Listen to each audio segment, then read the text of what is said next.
અંકલેશ્વરમાં પર્યાવરણ બચાવવા ઉદ્યોગ મંડળ અને નોટિફાઈડ ઓથોરિટીની અનોખી પહેલ કૃત્રિમ કુંડ બનાવાયા।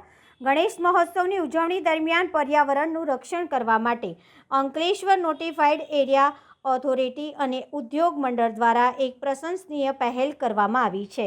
ESIC હોસ્પિટલ નજીક બે કૃત્રિમ કુંડનું નિર્માણ કરવામાં આવ્યું છે, જ્યાં શ્રદ્ધાળુઓ ગણેશજીની મૂર્તિઓનું વિસર્જન કરી શકશે।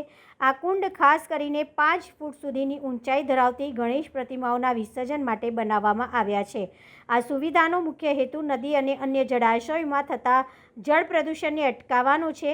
અંકલેશ્વર GIDC વિસ્તારમાં દર વર્ષે ANAA અને ઉદ્યોગ મંડળ દ્વારા આવા કુંડનું નિર્માણ કરવામાં આવે છે, જે પર્યાવરણ જાગૃતિનું ઉત્તમ ઉદાહરણ પૂરું પાડે છે।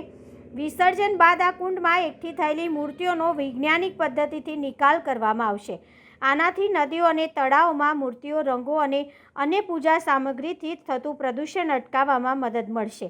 આ પહેલ સ્થાનિક વહીવટીતંત્ર અને ઉદ્યોગ મંડળના સહયોગથી શક્ય બની છે, જે પર્યાવરણની સુરક્ષા માટે તેમની કટિબદ્ધતા દર્શાવે છે। શ્રદ્ધાળુઓને આ કૃત્રિમ કુંડનો ઉપયોગ કરીને પર્યાવરણ મિત્ર ગણેશ વિસર્જન કરવા અપીલ કરવામાં આવી છે। અંકલેશ્વર ઇન્ડસ્ટ્રી એસોસિએશન તેમજ નોટિફાઈડ એરિયાના સંયુક્ત પહેલાથી આપણે અંકલેશ્વર GIDCમાં બે કૃત્રિમ કુંડ બનાવેલા છે ગણપતિ બાપાના વિસર્જન માટે।